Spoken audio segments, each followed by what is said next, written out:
je ne m'attendais pas à ce que cette journée ordinaire devienne si mémorable. Je m'appelle Élise, et ma vie a toujours semblé tranquille, presque trop parfaite. Depuis 6 ans, je vis avec Thomas, mon mari, un homme doux et prévenant, mais souvent absorbé par son travail. Ensemble, nous partageons notre maison avec nos 2 chiens, Milo, un labrador plein d'énergie, et Luna, une petite bulldog espiègle. Chaque journée est rythmée par leurs courses, leurs aboiements et leurs regards pleins de malice, et malgré tout, je ne peux m'empêcher de ressentir parfois un besoin étrange de légèreté, d'un souffle différent de notre routine bien établie. Ce week-end-là, Thomas avait dû partir pour un déplacement professionnel de 2 jours. J'étais seule à la maison avec Milo et Luna, et le silence, ponctué seulement par les petits bruits de nos chiens, me donnait une sensation de liberté inhabituelle. J'avais décidé de profiter de ce temps pour me consacrer à mon petit atelier de peinture installé dans le sous-sol. Les couleurs et les pinceaux, que je n'avais pas touchés depuis des semaines, me semblaient soudain familiers et rassurants. Alors que je commençais à peindre un paysage abstrait, Milo fit tomber un pot de pinceau et Luna bondit sur la toile, renversant un peu de peinture. Je ris plus fort que je ne l'avais fait depuis longtemps, et dans ce chaos coloré, je sentis mes soucis s'éloigner. La maison était remplie de bruit et de mouvements, et chaque éclaboussure de peinture sur le sol semblait ajouter de la vie à ce moment suspendu. C'est alors que Jules frappa à la porte.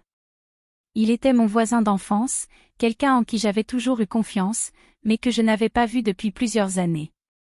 Il venait emprunter un outil, et ses yeux s'éclairèrent en voyant Milo et Luna courir dans le sous-sol.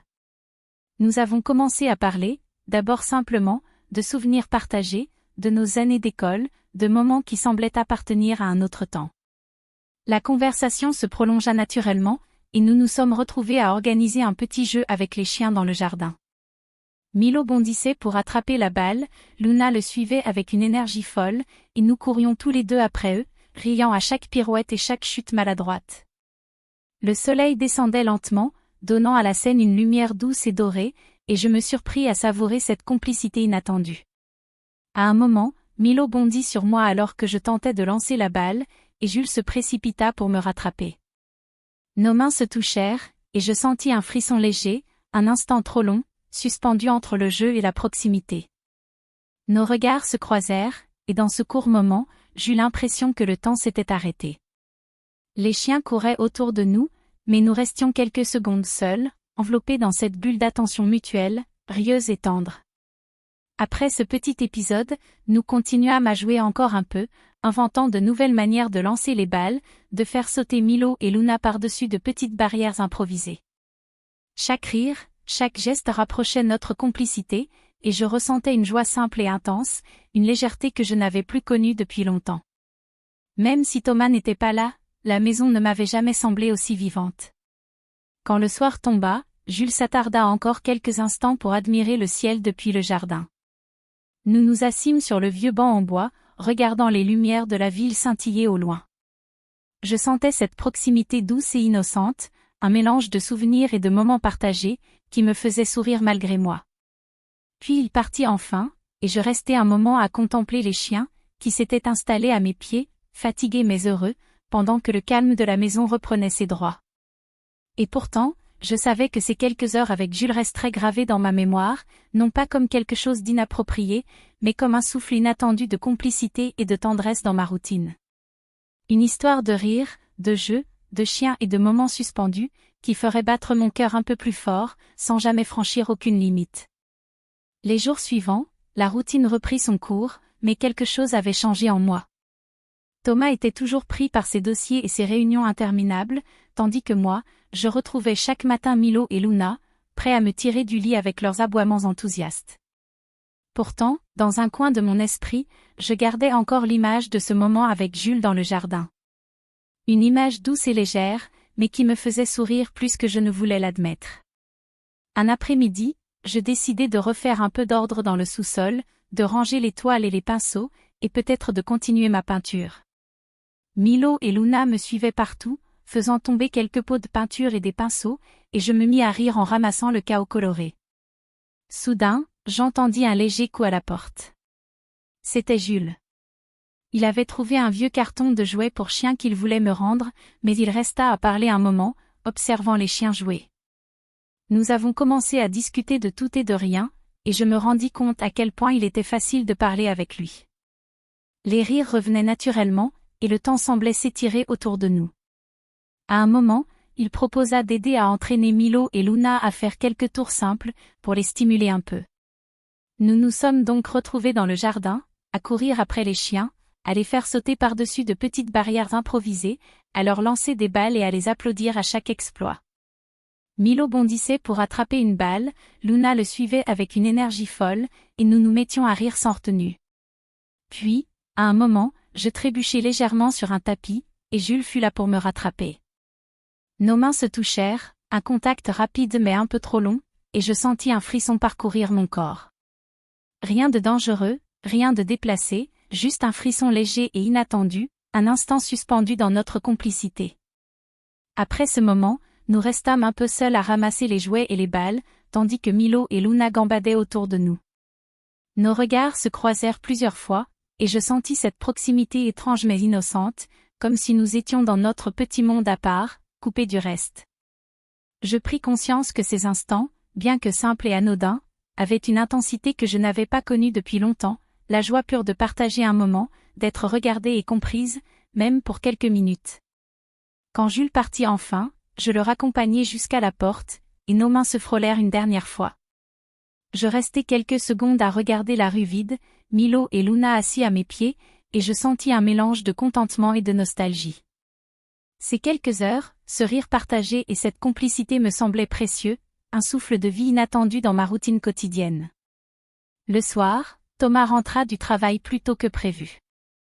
Milo et Luna se précipitèrent vers lui, et je ressentis une satisfaction tranquille à voir leur bonheur.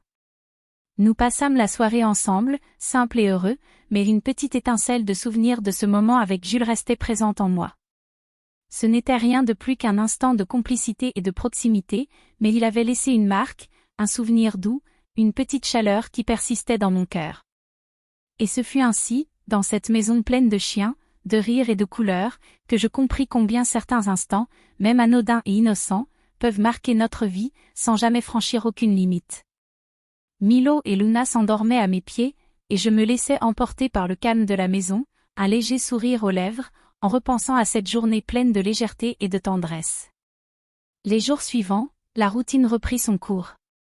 Thomas était toujours pris par son travail, et moi, je continuais mes petites activités avec Milo et Luna, partageant chaque instant avec eux, entre promenades et jeux dans le jardin.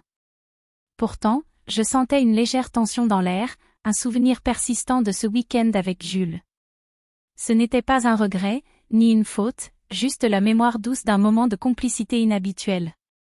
Un soir, alors que Thomas travaillait tard à son bureau, je décidai de faire une promenade avec Milo et Luna dans le parc voisin.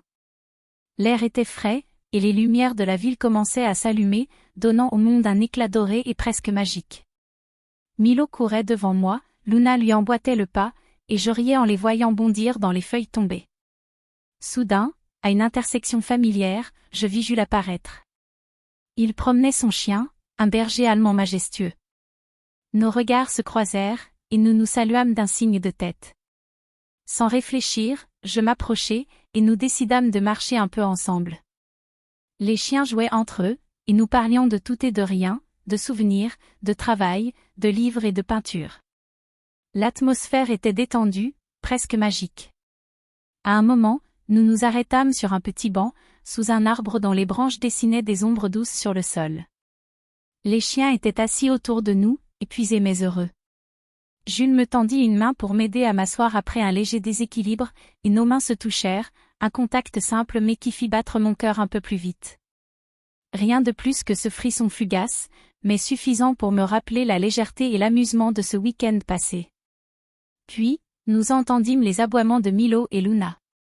Ils avaient découvert quelque chose dans l'herbe, et nos regards se tournèrent vers eux. Dans ce mouvement, nos mains se frôlèrent encore une fois, et nous éclatâmes de rire. Cet instant, innocent mais complice, me fit réaliser combien la vie pouvait être pleine de petites surprises, de moments suspendus qui apportent de la joie sans jamais dépasser les limites. Lorsque Jules partit enfin, je retournai à la maison avec Milo et Luna, sentant dans mon cœur une sérénité douce. Thomas rentra peu après, fatigué mais souriant. Nous dînâmes ensemble, parlant de notre journée, et je sentis combien il était important de chérir ces instants simples. Mais le vrai twist survint le lendemain.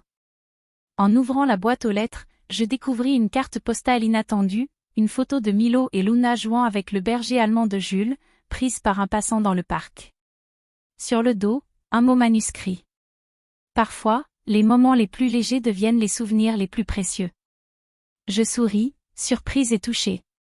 Ce petit rappel innocent me fit comprendre que certaines expériences, même les plus simples et anodines, peuvent laisser une empreinte durable.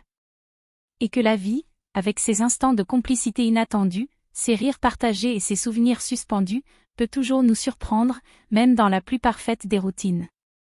Je posai la carte sur la table, regardai Milo et Luna s'endormir au pied du canapé, et je compris que le véritable trésor n'était pas dans les grandes aventures ou les secrets cachés, mais dans ces petites bulles de bonheur, ces instants suspendus qui font battre notre cœur un peu plus fort, parfois juste avec un frisson de complicité et de tendresse.